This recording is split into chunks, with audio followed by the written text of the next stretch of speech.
शहरातील बापूजी नगरात एका 15 वर्षीय शुभम सिद्धेश्वर देवकुळे यास विजेचा धक्का लागून किरकोळ दुखापत झाल्याची घटना घडली आहे। मिळालेली अधिक माहिती अशी की शुभम सिद्धेश्वर देवकुळे हा शेजारील घरातील लाईट बोर्डमधील वायर काढत असताना शुभमला विजेचा जोरदार धक्का बसून तो खाली कोसळला।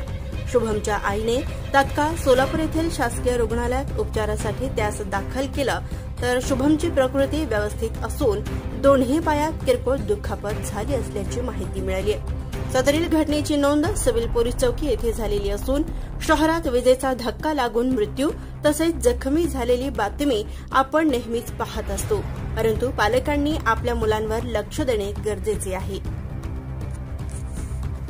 Subscribe now and press the bell icon. Never miss an update.